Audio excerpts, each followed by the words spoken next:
Good morning everyone, welcome to the current affairs classes. तो आज हमारी डेट है 14 दिसंबर। आज के इम्पोर्टेंट टॉपिक्स को कवर करते हैं। तो फर्स्ट टॉपिक है हमारा अभात सहायेश्वरा टेम्पल। अभात सहायेश्वरा टेम्पल न्यूज़ में क्यों है? क्योंकि ये टेम्पल क्या है, 1300 ईयर्स ओल्ड है और इसको क्या मिला है, यूनेस्को का एशिया पैसिफिक अवार्ड मिला है। और ये कौन सी कैटेगरी में अवार्ड इंक्लूडेड होता है? कल्चरल हेरिटेज कंजर्वेशन कैटेगरी में। तो हमने क्या देखा था, यूनेस्को का टेम्पल होते हैं, यूनेस्को साइट है, तो ये क्या करती है, एजुकेशनल, साइंटिफिक, कल्चरल,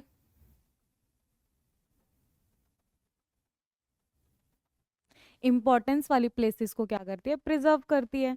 अवार्ड्स किनको देती है? जहाँ तो इनकी कुछ कल्चरल इंपॉर्टेंस होती है उन प्लेसेस की, या फिर कुछ जोग्राफिकल इंपॉर्टेंस होती है। तो यहाँ पे ये जो हमारा टेम्पल है ना, इसकी क्या है, कल्चरल इंपॉर्टेंस है, तो इसकी हेरिटेज को प्रिजर्व करने के लिए यहाँ पे ये अवार्ड को कन्फर किया गया है। इस टेम्पल की लोकेशन कहाँ है?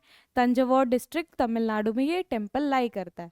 अलग अलग नेम्स भी है ना, जैसे कि विक्रम चोजेश्वरम टेम्पल, कुल्लुठुंगा चोला नालूर, ये सारे क्या है, इसके अलग अलग नेम्स है जो इसको चोला पीरियड में दिए गए।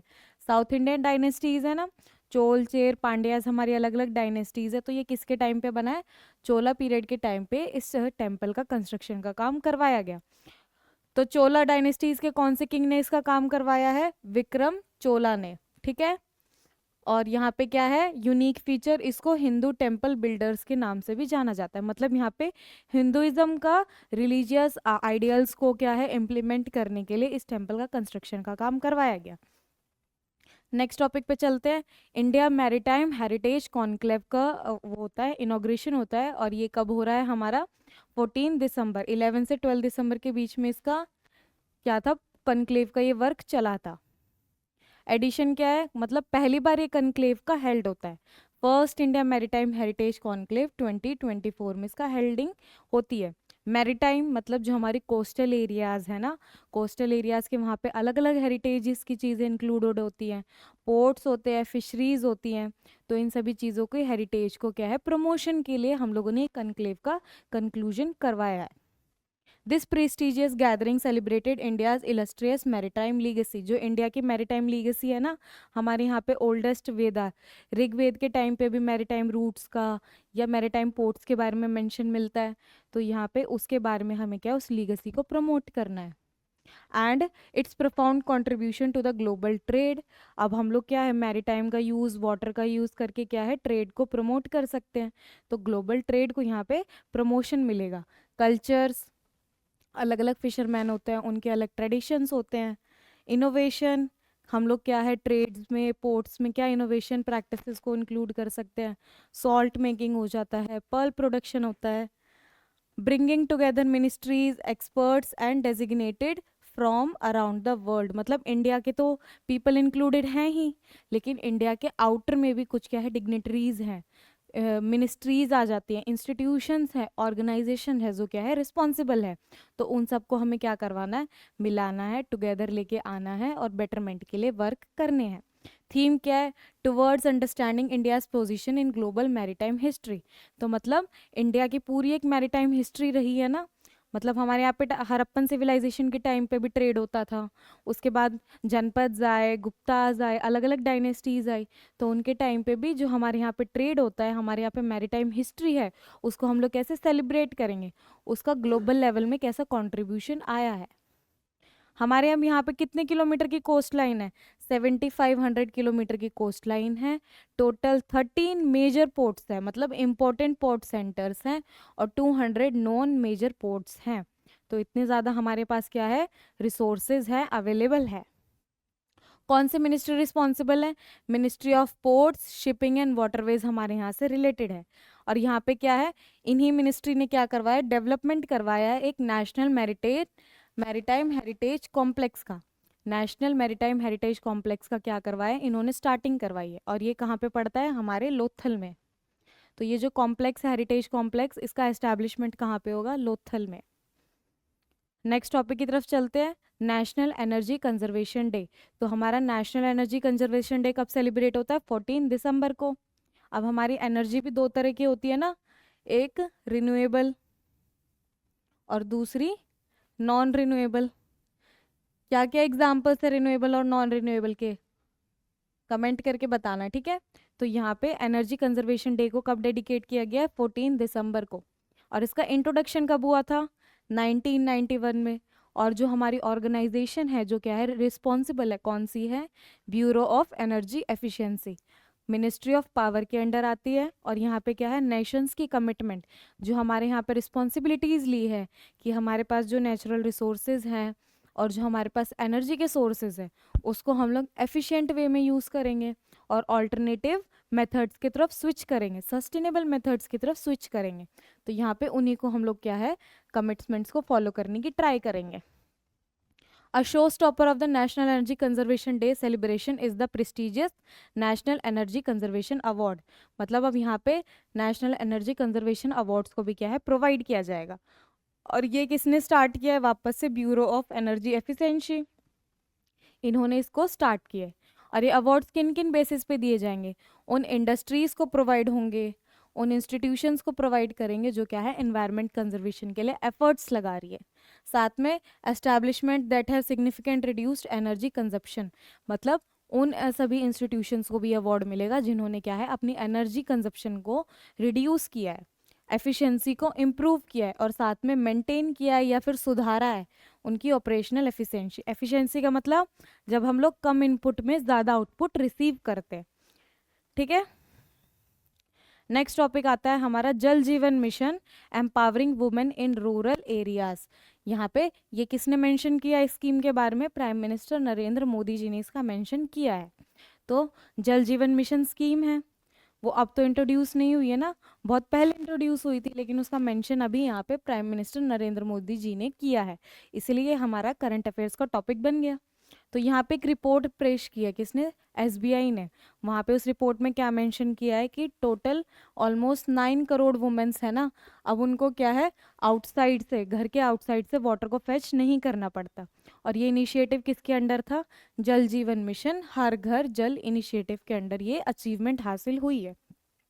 अब पहले देखो वाटर की इतनी फैसिलिटीज़ नहीं थी ना, तो वुमेन को क्या करना पड़ता था, अपने मतलब वो सर पे मटका वगैरह लेके क्या कई दूर से उनको वाटर फेच करके लाना पड़ता था घर के यूज़ के लिए, खाना बनाने के लिए। वाटर तो कितना इंपॉर्टेंट सोर्सेज है ना, हर काम हमारा वाटर के बिना ही हो नहीं सकता, सभी यूज़ में हमें क्या है, सभी काम के लिए वाटर चाहिए।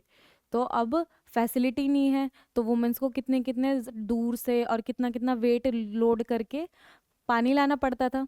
तो अब यहाँ पे अब क्या है, इम्प्रूवमेंट क्या आया है कि 9 करोड़ वुमेन्स को अब पानी बाहर से फेच करके लाना ज़रूरत नहीं पड़ती, अब उनको घर में ही या नियर बाय एरियाज में ही वाटर की फैसिलिटी प्रोवाइड कर दी है।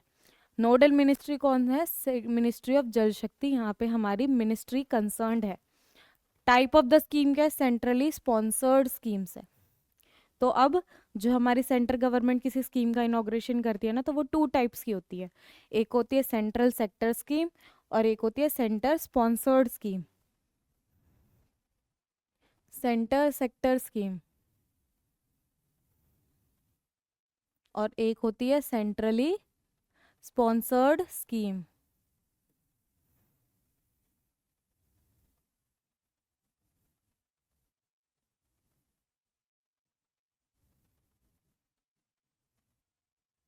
तो इन दोनों में फ़र्क क्या होता है कि जहाँ पे कोई स्कीम अगर सेंटर सेक्टर की स्कीम होगी ना, तो यहाँ पे फुली फंड कौन करेगा उस स्कीम को? Fully funded by centre government. लेकिन अगर सेंट्रली स्पॉन्सर्ड स्कीम है ना, तो वहाँ पे क्या होगी, फंडिंग को डिवाइड किया जाएगा किसके बीच में? सेंटर एंड स्टेट के बीच में।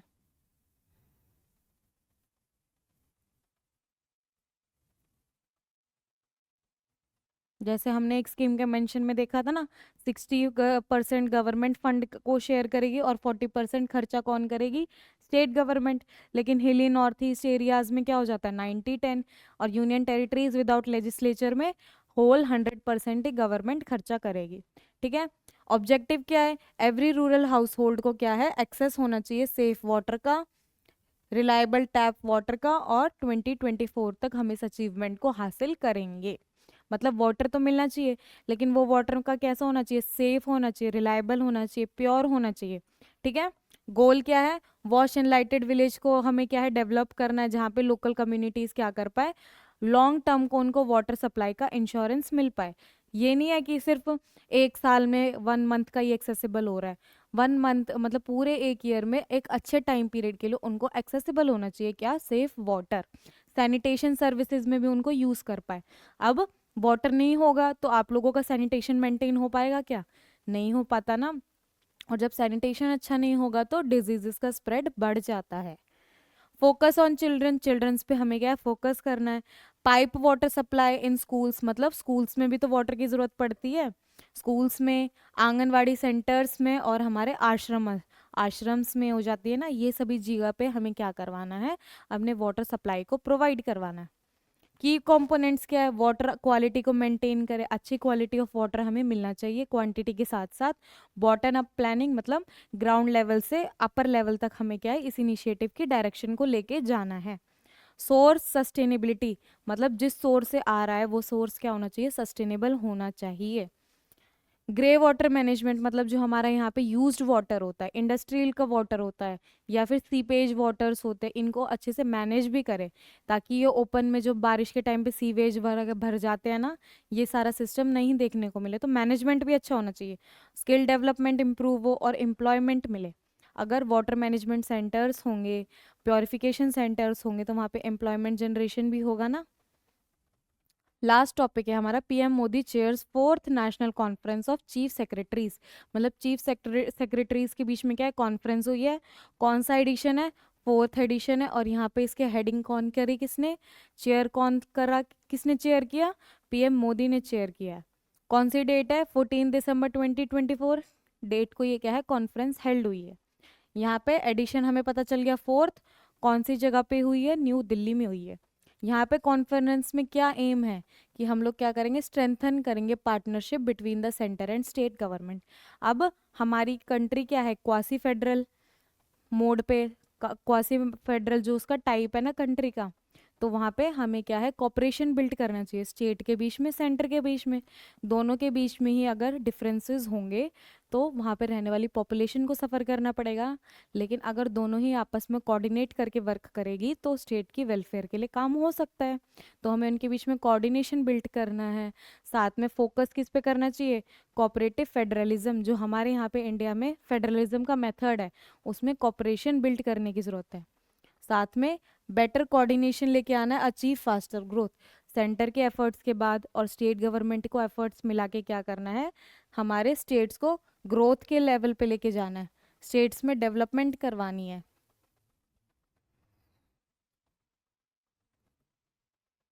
और हमारे वेलफेयर स्टेट के आइडियाज़ को अचीव करना है।